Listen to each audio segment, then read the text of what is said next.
অসংখ্য দুরুদ ও সালাম নাজিল হন সেই নবীর উপর যার উপরে দুরুদ আল্লাহ নিজেই পেশ করেন। সুবহানাল্লাহ।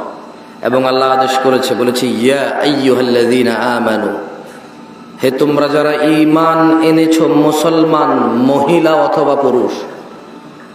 শুধু পুরুষ মুসলমানকে দুরুদ পেশ করতে বলেনি আল্লাহ, শুধু মসজিদে যাওয়া মুসলমানকে আল্লাহ দুরুদ পেশ করতে বলেনি, শুধু মসজিদের ভিতরে দিনে একবার কেউ বিদেশ গেছে, কারো বাচ্চা হয়েছে, কেউ মারা গেছে, কোনো দুঃখ অথবা সুখ, কোনো অনুষ্ঠান, এই কেন্দ্রিক দুরুদ পড়তে আল্লাহ বলেননি। আল্লাহ বলেছে ইয়া আইয়ুহাল্লাযীনা আমানু, হে তোমরা যারাই ঈমান আনছো, মহিলা হও অথবা পুরুষ, ধনী হও অথবা দরিদ্র, মসজিদে থাকো অথবা রাস্তাঘাটে, কাজে কর্মে থাকো অথবা ব্যস্ত, অথবা তুমি নিজের বিশ্রামস্থলে আছো, যেখানেই থাকো, তুমি যদি ঈমান আল্লাহর প্রতি আনো, তবে জেনে নাও আল্লাহ এবং আল্লাহর ফেরেশতারা নবীর উপর সালাতু সালাম পেশ করে।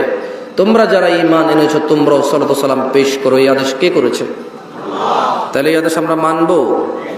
সবাই বলি আল্লাহুম্মা সাল্লি আলা মুহাম্মদ ওয়া আলা আলি মুহাম্মদ কামা সাল্লাইতা আলা ইব্রাহিম ওয়া আলা আলি ইব্রাহিম ইন্নাকা হামিদুম মাজিদ। আল্লাহুম্মা বারিক আলা মুহাম্মদ ওয়া আলা আলি মুহাম্মদ কামা বারাকতা আলা ইব্রাহিম ওয়া আলা আলি ইব্রাহিম ইন্নাকা হামিদুম মাজিদ। নয়াপাড়া বাইতুর রহমান জামে মসজিদের উদ্যোগে গাজীপুর বাসী যে ইসলামী জলসার ব্যবস্থা করেছে, মাশাআল্লাহ তা খুবই সুন্দর।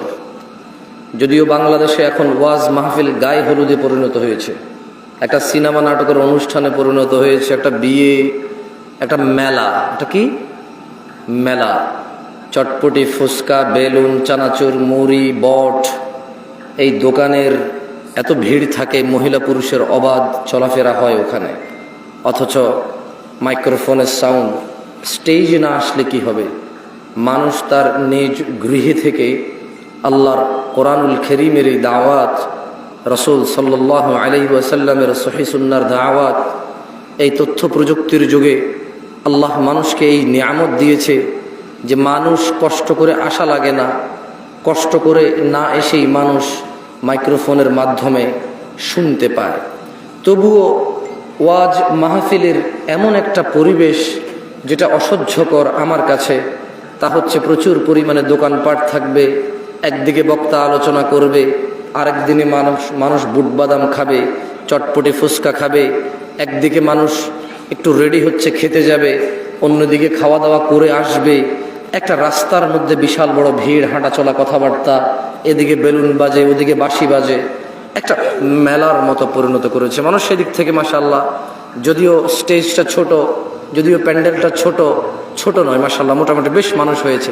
একটু কাছে এসে বসেন, তাহলে দূর থেকে কেউ আসলে বসার সুযোগ পাবে, মধ্যখানে ফাঁকা জায়গা না রাখলেই ভালো হবে। মোটামুটি মাশাআল্লাহ প্রায় আপনারা পরিপূর্ণ হয়ে গেছেন। তো নয়াপাড়ার মানুষকে সাধুবাদ জানাই, আল্লাহ এদের এই মাহফিলকে কবুল করুন, এবং তারা যে সুন্দর পরিবেশ, ইসলামী পরিবেশ রেখেছে, আল্লাহ এর উপরে বরকত নাজিল করুন। আর যারা কর্তৃপক্ষ, যারা উদ্যোগ নিয়ে আয়োজন করেছে, আল্লাহ তাআলা তাদেরকে প্রথমে ইসলাম মানার তৌফিক দান করুন। আল্লাহ আয়োজকদেরকে 5 ওয়াক্ত নামাজি করুন। যদিও আপনারা জানেন ওয়াজ মাহফিল আসলে এটার ধর্মীয় কোনো সভা নেই। ধর্মীয় সভা হলে ধার্মিক লোকে করত। অধিকাংশ জায়গায় গিয়ে দেখেছি ওয়াজ মাহফিল যারা অ্যারেঞ্জ করে তারা নিজেরাই সালাত আদায় করে না। এখানকার কথা আমি জানি না, কারণ আমি নামাজের সময় এখানে ছিলাম না। আমি সালাত কসর করেছি, তাই এখানে ছিলাম না, দেখিনি। আমি দেখেছি টাকনুর নিচে প্যান্ট পরা লোক ওয়াজের দায়িত্বে আছে, দৌড়াদৌড়ি করছে, কোন মেহমান আসবে, কোন নেতা আসবে, কোন বড় হুজুর আসবে, কাকে কি খাওয়াবে, কাকে কি পড়াবে, কাকে কি শোয়াবে, কাকে কি দিবে, সেই নিয়ে ব্যস্ত। তার সালাত নাই, তার দাড়ি নাই, তার টাকনুর নিচে প্যান্ট, সে বহু ব্যস্ত, ওয়াজও শুনছে না। 5 জন বক্তা ওয়াজ করে গেছে, তাকে যদি বলা হয় কি বলছে, সে বলতে পারবে না কি বলছে। সে শুধু কাকে কি খাওয়াবে আর কে কত টাকা দিল, কেমনি কি সমাধান করবে, তার ওই টেনশন। সে নিজেও ওয়াজ শোনে নাই, সে মানুষের জন্য কাজ করেছে। যেমন ওই চেরাগ, চেনেন চেরাগ? এটা তো শহর, অনেক বছর আগ থেকে মনে শহর, আমি তো গ্রামের পোলা, ইদানিং শহর হচ্ছে আস্তে আস্তে আমাদের গ্রামে। তখন আমি এরকম কি বলে এটাকে, পিতলের চেরাগ, ভিতরে কেরাসিন ঢালে, একটা ওই রশি বের হয়, ওটার মধ্যে আগুন লাগালে আগুন জ্বলে। তো চিরাগের একটা প্রবলেম কি, চিরাগ কিন্তু ওই যে টিউবলাইট যেটা জ্বলতেছে ওটার মতো না। এই যে টিউবলাইট জ্বলতেছে এটা চিরাগের মতো না, আর চিরাগ এটার মতো না। এই টিউবলাইটের চতুর্পাশে আলো। টিউবলাইটটা এমন কোনো অংশ নাই যে অংশ সে জ্বলতেছে না, সেইভাবে রাউন্ড, আর তার চতুর্পাশে আলো। সে প্রথমে নিজেকে আলোকিত করছে, তারপর সে অন্যদিকে আলো দিচ্ছে। কিন্তু চিরাগ এরকম না। চিরাগ হচ্ছে এখানকার বর্তমান বাংলাদেশের ওয়াজ মাহফিলের কমিটির মতো, বর্তমান মসজিদ মাদ্রাসার কমিটির মতো হচ্ছে চিরাগ। কেমন? নিচে অন্ধকার, চতুর্দিকে আলো। আপনি দেখছেন কিনা জানি না, দেখার তো কথা। এখানে তো মুরব্বী, প্রায় মানুষের বয়স মাশাআল্লাহ 25-30 হবে, এখন থেকে 20-25 বছর আগে ছিল তো এরকম। তো এইভাবে চিরাগ যেখানে বসাইছে, দেখবেন যে চিরাগের এখানে এইভাবে রাউন্ড, এভাবে রাউন্ড করে নিচে দিয়া কালো, আর চতুর্পাশে মোটামুটি একটা আগুনের আলো, তো একটা আলো ছড়ায়। তো আমি দেখেছি এখানকার ওয়াজ মাহফিলের আয়োজকরা চিরাগের মতো, টিউবলাইটের মতো না। তা আমি দোয়া করি আল্লাহ যাতে এখানকার যে আয়োজক রয়েছে তাদেরকে টিউবলাইটের মতো করে নিজেকে আলোকিত করে পরে অন্যের আলো। যাক, পরিবেশ ভালো লেগেছে ওয়াল্লাহি মাশাআল্লাহ, আল্লাহ কবুল করুন। গাজীপুরবাসী ওয়াজ কিন্তু আমি এইভাবে কথাই বলি, ওয়াজ করি না। খুব বেশি একটা আপনাদের আনন্দ লাগবে এরকম মনে হচ্ছে না, যদিও আপনারা অভ্যস্ত এইভাবে। আরে গাছে সিনলো, মাছে সিনলো, সিনলো বনের হরিণে। দেখছেন গলাটা সুন্দর না? মাশাআল্লাহ। কিন্তু সমস্যা হয়ে গেছে, আমি 2 ঘন্টা কথা বলবো, একবারও এরকম বলবো না। আপনাদের একটা মানে ঠকবেন, আপনারা আজকে জিততে পারবেন না। আমার কাছে মনে হয় যেন এখানে আপনারা নিয়ে এসেছেন তা'মুরুনা বিল মা'রুফ ওয়া তানহাউনা আনিল মুনকার। সৎ কাজের আদেশ দেব কোরআনুল কারীম থেকে, অসৎ কাজ থেকে নিষেধ করব কোরআনুল কারীম থেকে, সহিহ সুন্নাহ থেকে। আমার মনে হয় আমাকে এই জন্য নিয়ে আসছেন নাকি গান শুনতে? আমল করতে আসছেন আজকে, নাকি আমল শিখতে আসছেন? না, এই দেশে মানুষ আমল করতে পছন্দ ওয়াজে এসে। যেমন আমার সাথে সবাই বলুন, ওকে আমি কিন্তু ব্যঙ্গ করছি না, মুফতি সাহেব, মোল্লা সাহেব যারা আছেন, আল্লাহর কসম ব্যঙ্গ করতেছি না, একটা বাস্তব উদাহরণ দিচ্ছি। সবাই আমার সাথে বলেন লা ইলাহা। আচ্ছা, এটা কি শিখা না আমল? এটা আমল। এই পৃথিবীতে সবচেয়ে উত্তম জিকির হচ্ছে লা ইলাহা ইল্লাল্লাহ। কিয়ামত দিবসে একজন ব্যক্তির অপরাধের 99টা দফতর খোলা হবে। আল্লাহ ওই ব্যক্তির সামনে তার অপরাধের 99টা দফতর খুলে বলবে, বান্দা তুমি কি এই এই এই অপরাধ করেছো? বান্দা বলবে, আল্লাহ হ্যাঁ, আমি এই এই অপরাধ করেছি, আমি স্বীকার করছি, আমি অন্যায় করছি। বান্দা লজ্জিত থাকবে আল্লাহর সামনে তার অপরাধ দেখে। সে তার 99টা বই না দফতর, লাইব্রেরিও না, দফতর, বিশাল বড় বড় অপরাধের দফতর। ও আপনি বলছেন জামশেদ ভাই 60 বছর জীবনে এত অপরাধ? আরে ভাই, আপনি না 60 বছর বাঁচেন, নূহ আলাইহিস সালাম 950 বছর শুধু দাওয়াত দিয়েছে, তাহলে উনি কত বছর বাঁচছে, ওনার উম্মত কত বছর বাঁচছে? বুঝাইতে পারি নাই মনে হয়। আপনি নিজের 100 বছর জীবন, শুধু কি বিচার আপনার হবে? নূহ আলাইহিস সালামের উম্মতের হবে না?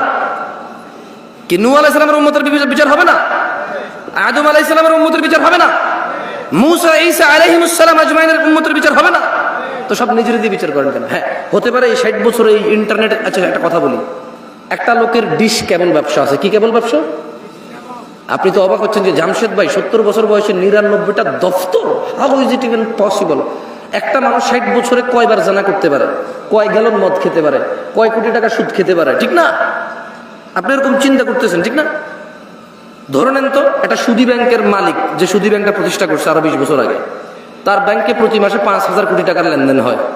সে কত হাজার কোটি টাকা সুদের সাথে দায়বদ্ধ হয়ে গেল? কত হাজার? একজন মানুষ ব্যাংক ছাড়া এটা সম্ভব? নাহলে 20 লাখ টাকা আছে, অমুকের 2 লাখ, অমুকের 1 লাখ, তমুকের 1 লাখ, শতে 10 টাকা, শতে 20 টাকা করে খাইলো, নাহলে এটা হলো। কিন্তু এই যে দেখছেন সুদ কি পরিমাণে গেছে একজনের, যে ব্যাংকের মালিক। এবারে দেখেন ডিশ কেবল ব্যবসা। একটা লোকে করলো কি, সরকার থেকে লাইসেন্স নিয়ে এলাকার মধ্যে ক্ষমতা আছে, ক্ষমতা দিয়ে বললো যে আমি এখানে কে কি করছে, আমি এখানে ব্যবসা করবো, কেউ আইবার পারবো না, বুঝছস? এখানে আমি এলাকার পোলা, আমি এলাকায় ব্যবসা করবো, কে কি করবো? সব জায়গায় চাচি ডিশ কেবল আমগুর থেকে লোয়েন, আর অন্য জায়গা থেকে নেওয়ার উপায়ও নাই। এলাকার সে নেতা, সে করবে ডিশ বিজনেস। না, নেতাদেরকে খারাপ বলছি না, হয়তো পারে সেই নেতা না, এলাকার ছেলে। নেতাকে যা বলতেছে যে চাচা কি করুন, কিছু নাই, চিন্তা করছি ডিশ কেবল ব্যবসা করুন, কি কর? চাচা চিন্তা করছে এলাকার বেকার ছেলে, ঠিক আছে, কাজকর্ম করলে ভালো, এলাকার উন্নতি হবে, আরো 5টা পোলাপানের কর্মসংস্থা হবে। ওভাবে ইসলামিকভাবে চিন্তা করেনি, কারণ চাচা ইসলামিকভাবে চিন্তা করবে কিভাবে? যেই ছেলে ব্যবসা করবে তার মা বাপই তো চিন্তা করে না ছেলেরা কি ব্যবসা করবে, ছেলে নিজেই চিন্তা করে না। এখন সে ডিশ কেবলের ব্যবসা নিয়ে আসলো, নিয়ে আসার পরে 5,000 পরিবারে ডিশ দিল। কয় হাজার পরিবার? কয় হাজার? এবার 5,000 পরিবার, 5,000 টেলিভিশনে একটা গান চলতেছে, একটা উলঙ্গ মহিলা নাচতেছে, একটা বাদ্যযন্ত্র টং টং টং টং টং টং করে বাজাইতেছে, একটা মহিলা তার শরীর নাড়াচ্ছে, চুল নাড়াচ্ছে, একটা ছেলে তার তালে তালে নাচতেছে। এবার এখানে চাচা চাচি বসে বসে রিমোট নাড়াচ্ছে আর পা এভাবে নাড়াচ্ছে। হ্যাঁ, ঠিক আছে। তাহলে কয় হাজার ফ্যামিলিতে দেখছেন এই ডিস কেবল ব্যবসায়ী একটা গান শুনলে একটা গানের ওর গুনাহ হতো। 5,000 পরিবারের প্রত্যেকের একজনের যে গুনাহ, এই 5,000-এর প্রত্যেক ব্যক্তির সেম গুনাহ যে ডিশ কেবল ওই গান দেখতে দিল তার হলো। 99টা দপ্তর হওয়া সম্ভব মনে হয় না, আরো বেশি হয়ে যাবে মনে হয়, আমি বুঝাতে পারিনি মনে হয়। আমি যখন আরো একটু ছোট ছিলাম, আর স্বাভাবিক সবাই ছোট থেকে আস্তে আস্তে বড় হয়, এখনো ছোট আপনাদের তুলনায়, কিন্তু যখন আরো ছোট ছিলাম আর কি, তখন যখন এই হাদিস পড়ছি আমি চিন্তা করলাম যে একটা যুবক ছেলে নাইলে দিনে একবার হস্তমৈথুন করে, এরপরে সে ভয় পেয়ে যে তার যৌন শক্তি নষ্ট হয়ে যাবে বলে আস্তাগফিরুল্লাহ আস্তাগফিরুল্লাহ আর করবো না, 1 মাস আর করে না। নাহলে 15 দিন একটা মেয়ের সাথে কথা বলে, নাহলে একটা মেয়ের পিছনে 1 বছর টার্গেট দিয়ে ঘুরে ওরে বিয়ে করবে, একটা অপরাধ জেনা। একটা লোক নাহলে 1 বোতল মদ খেয়েছে বন্ধু বান্ধব নিয়ে বৈশা, মদ পৃথিবীর মানে অন্যতম অপরাধের মধ্যে একটা, কারণ এই মদ খেলে মানুষ জেনাও করে, মদ করে জেনাও করে, অশ্লীলতা জড়ায় পড়ে। এখন এই 1 বোতল মদ খেলো, পরের দিন আরে সব মানুষ কি ব্যবসায়ী হয় নাকি? এই এলাকার পোলাপানি সিগারেট খায়, খুঁজা খায়, আমি জানি এরকম বহুত পোলাপানি আছে, দোস্ত একটা দিই, তার কাছে টাকা নাই একটা সিগারেট খাওয়ার, তো তাহলে কয় প্যাকেট সিগারেট খাই দিলে? অত টাকা নাই তো, ওরা বড় যে টাকা দিচ্ছে, স্যান্ডেল কিনছে, জুতা কিনছে, মোবাইলে রিচার্জ করছে পাবজি খেলার জন্য, প্রেমিকার মোবাইলও কিছু টাকা পাঠাইছে, এরপরে কয় টাকা থাকে সিগারেট খাওয়ার জন্য? ভাই, ওর বাপ 1 লাখ ইনকাম করে 4 বাইরে পকেট খরচ দেয়। তো দেখলাম যে আমি যখন ছোট ছিলাম চিন্তা করলাম যে আসলে সে যে অপরাধ করে, অপরাধের উপর সীমা আছে। আপনি একটা মহিলার সাথে ঘুমালেন জানা করতে, কতক্ষণ তার সাথে ঘুমাবেন? কতদিন লাগাতার এভাবে আপনি জানা করেন? আমি চিন্তা করলাম 99টা দফতর খুলবে অপরাধের। হাউ একটা মানুষ, এই সাউন্ড একটু কমো তো ভাই, একটু সাউন্ড একটু কমো, কানে লাগে, হালকা কমো। আমাদের একটু ডিজাইনের দরকার নাই, সুন্দরের দরকার নাই, স্পষ্টের দরকার, কি বলেন? কথাটা পরিষ্কার শোনা গেলেই হলো, অত ইকো বিসমিল্লাহ বিসমিল্লাহ বিসমিল্লাহ দরকার নাই। আমি গজল গাবো না, যদি গজল গাই তাহলে ঠিক আছে, এরকম সাউন্ডের দরকার আছে, মারহাবা, হ্যাঁ তাহলে ঠিক আছে। এমনি কথাবার্তার জন্য সাউন্ড হইলে চলে, কোনো ইকো লাগবে না। তো আমি তখন যখন ওই যে আরো ছোট ছিলাম, আমি সৌদি আরবে ছিলাম তখন, তো সৌদি আরবের পোলাপাইনের যে আমার বন্ধু বান্ধব, তাদের অপরাধ, সৌদি পোলাপাইন আর আমি কি সমান? এমনি ছোটবেলায় সাইকেল টাইকেল চালাইছি ওদের সাথে, একলা পাহাড়ের উপরে বসে মুরগি টুরগি জ্বালায় খাইতাম। তো এদের অপরাধের মধ্যে দেখতাম যে গান শুনে 2-4টা গালাগালি করে, মাঝে মধ্যে 1-2 সিগারেট খায়, এর বাহিরে ধরেন এইগুলো কমন অপরাধ আর কি। হ্যাঁ, এর মধ্যে ধরেন কতক্ষণ গান শুনে, কতক্ষণ আস্তাগফিরুল্লাহ আস্তাগফিরুল্লাহ, সৌদি পোলাপানের কথা বলতেছি। হ্যাঁ, ওই বন্ধুর একটা ঠুস করে একটা গালি দিয়ে দিল, গালি দিয়ে বলল যে লা হাওলা ওয়ালা কুওয়াতা ইল্লা বিল্লাহ, সর তুই থাকলে গালাগালি হচ্ছে, মানে দেখতেছি ইনস্ট্যান্ট আবার সে আল্লাহর কাছে ক্ষমা চাচ্ছে, অপরাধ করতেছে। তো আমি যখন এই হাদিস পড়লাম যে একটা মানুষের সামনে আল্লাহ বিচারের মাঠে 99টা দফতর খুলবে, দফতর, শুধু এগুলো সব অপরাধ, তখন আমি চিন্তা করলাম আচ্ছা এই সব অপরাধ একটা লোক 60 বছর বাঁচে, এত দফতর হবে কিভাবে? ছোট মানুষ না। যেমন আপনি ছোটবেলায় মনে আছে কিনা, আপনার আম্মা আপনাকে গল্প শোনাইতো, তুই যে আম্মুর কথা শুনোস না, আম্মু মরে গেলে তোরা আরেক বিবাহ করলে, সৎমা আসলে কথা না শুনলে তখন কি করবি, এরকম শুনেছে না?